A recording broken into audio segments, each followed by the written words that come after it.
So this week's subject is art and expressive culture. And I'm sure you're all familiar with the category of art, but one of the things we'll talk about is how the way that cultural anthropologists look at art is a bit broader than the way that we would casually think about it. So that is the reason for including this phrase, expressive culture, okay? So we certainly want to include in what we're talking about this week all the things you might think of when you think about art, but some other things as well. So we'll talk about that as we move through the lecture. So let's start with what we mean by expressive culture or art in the context of cultural anthropology. Here's a working definition. So when we're talking about these subjects, what we're talking about is aesthetic expression that goes beyond the purely practical. So what we mean by that is that there's sort of two components here. One is aesthetics, right? That means how things are perceived through the senses, and the fact that those things are perceived as pleasurable or interesting or compelling, right? And beyond the purely practical, by which we mean that these elements that we consider to be expressive culture or art are not just about functionality. There's something else there, and it's something that has to do with appreciating the way something looks, the way something smells, the way something feels or appears. Those are the elements we're trying to get at in this discussion. So, as you can start to imagine, there's lots of different kinds of things that can fit into this category. We can certainly include all kinds of objects, right, that fall under this definition of items that are aesthetic expression that goes beyond the purely practical. Surely that includes the kinds of objects that we maybe first think of when we think about art, right? So the paintings or sculptures that we might find in a museum. But there's lots of other kinds of things that we might not expect to find in a museum that would certainly also fall under this category. So for example here, I include something like a beautifully made basket, right? Remember the definition. The basket certainly has some practical aspects, right? You can store things in it, you can use it to carry things, but there are ways in which this particular basket goes, again, beyond the purely practical. You have these beautiful designs built in, right? You don't need those designs in order to be able to carry something in it. So that indicates that there's an aesthetic element here. Likewise, something like a beautifully made pair of shoes. Shoes are practical, right? We think of them maybe first and foremost as something that we use to protect our feet and allow us to walk further distances, etc. But again, the beautiful shape, the beautiful materials, the beautiful sort of decorations on some pairs of shoes indicate that they're also an item of aesthetic expression. And then finally, something like beautifully prepared and beautifully presented food, right? This tray of sushi clearly has all kinds of aesthetic elements in addition to being something that is delicious and something that feeds our bodies. So all kinds of objects certainly fall into this category of expressive culture or art. Likewise, there are kinds of expressive culture that do not have an object form, but take the form of performance. So we can think about music and dance in all its variations the world over as being another place to look. And in fact, one of the things you're going to be looking at this week is an example of music, and particularly music in its social context. So you'll be watching, if you haven't already, the film Yiddish Soul, which is about Yiddish music in Europe.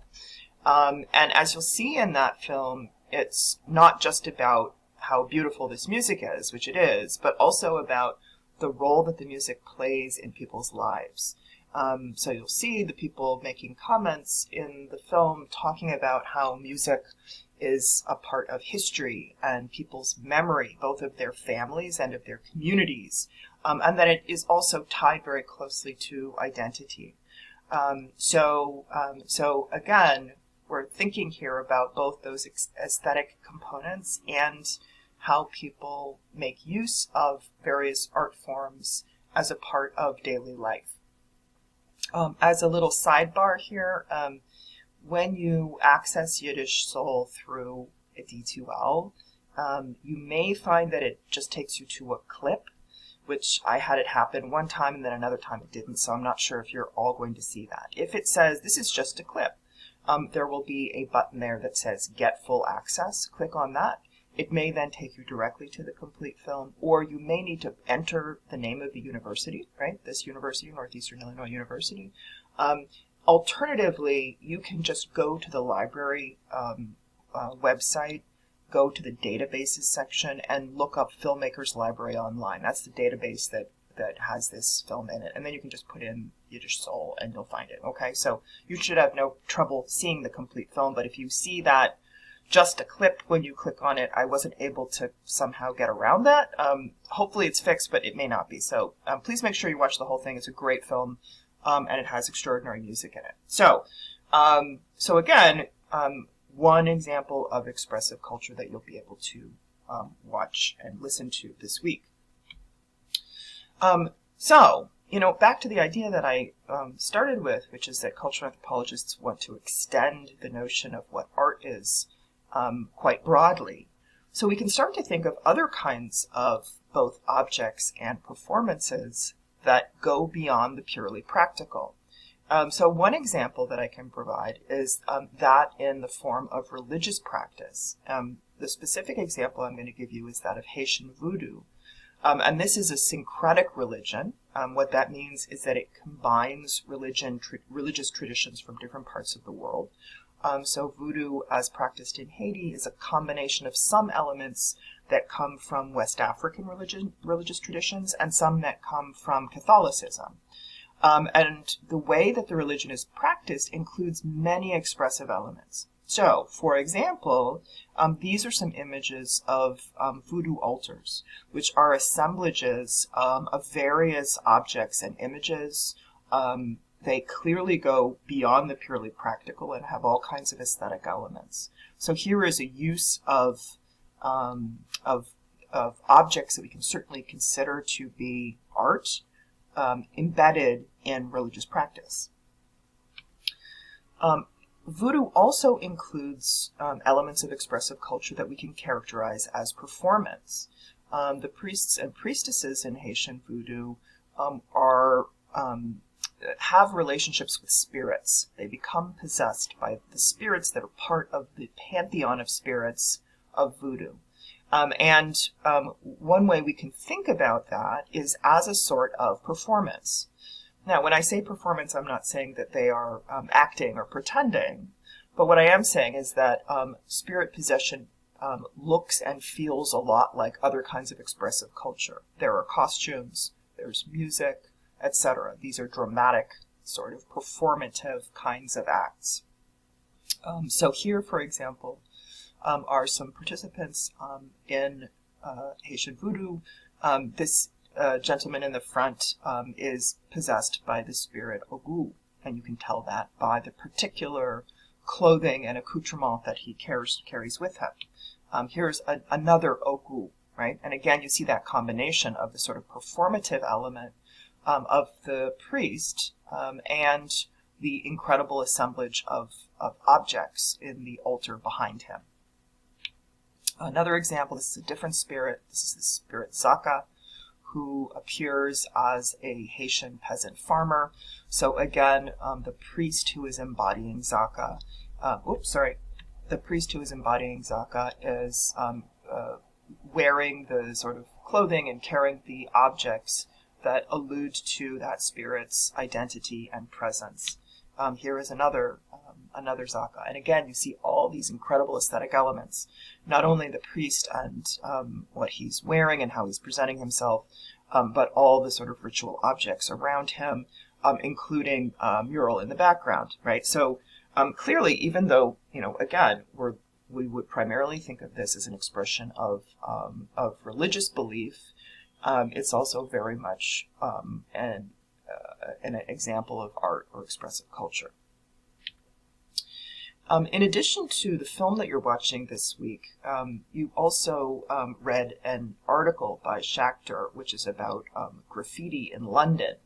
And I will say first that I know that this article is a little bit more sort of dense and a little bit maybe harder to read than some of the other things that we're reading this semester.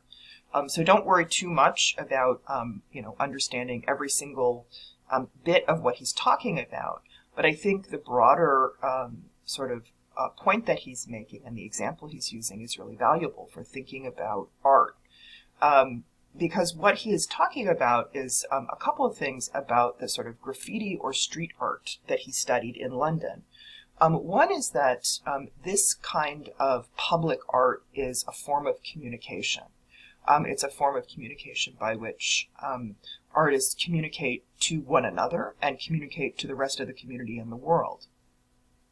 What Schachter notices is the tremendous change that has taken place over the last 15 to 20 years in the role that communicative art takes. So what he explains is that when he first started doing research on this around 2005, what he found was that graffiti was used as a sort of assertion of community and of resistance to certain kinds of commercialization, right? It was an alternative form of public expression. But when he returned to that same area, again, about 15 or so years later, what he found is that what used to be considered graffiti and a somewhat sort of challenging, independent kind of art form had become quite commercialized and was now being understood as quote-unquote street art and was therefore quite controlled in certain ways and had become part of, again, a commercialized industry, the tourist industry.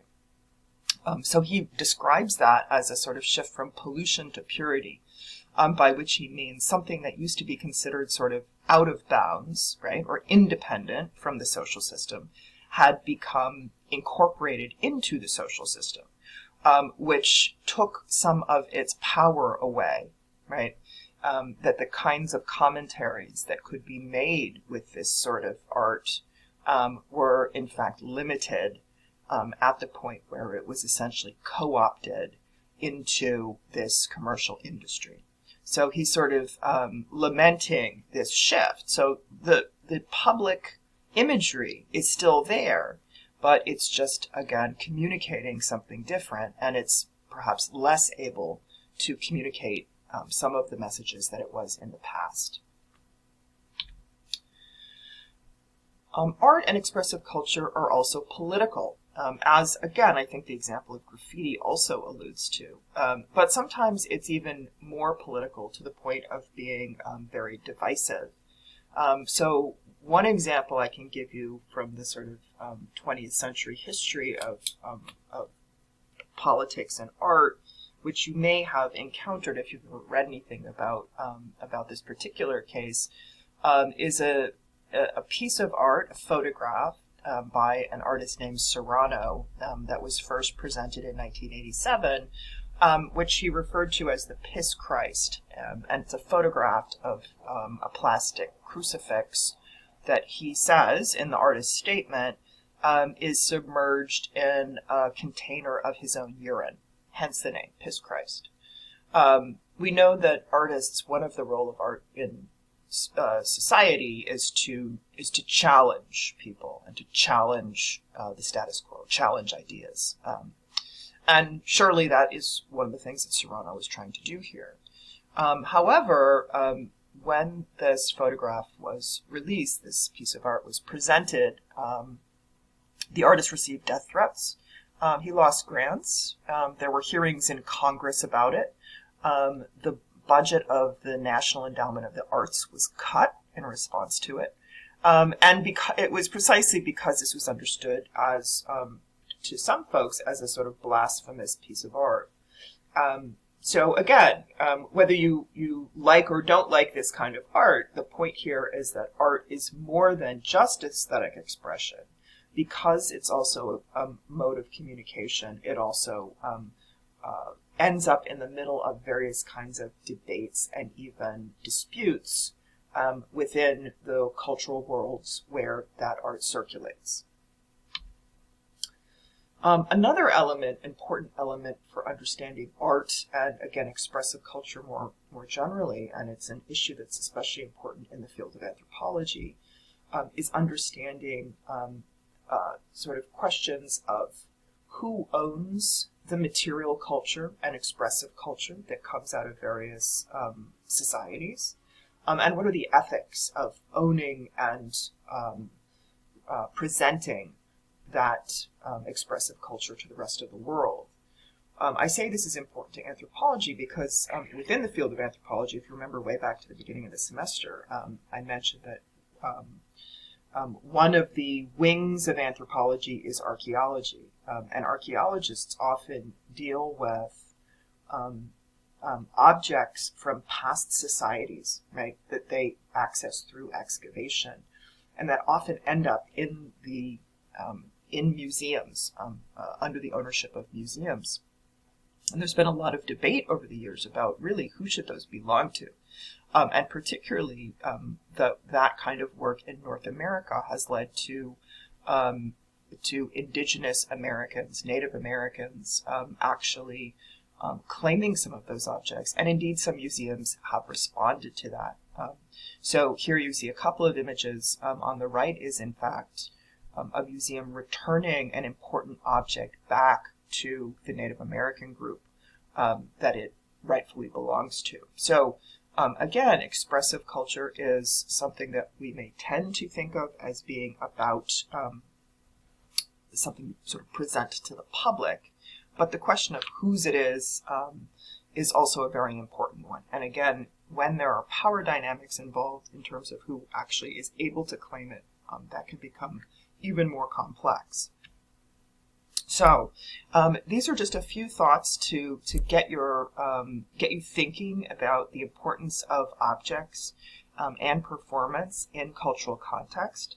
So please, if you have not already, do make a point of reading the Schachter article and watching the Yiddish Soul film, in addition to continuing with your reading of Labor and Legality. So we'll talk again soon. Bye-bye.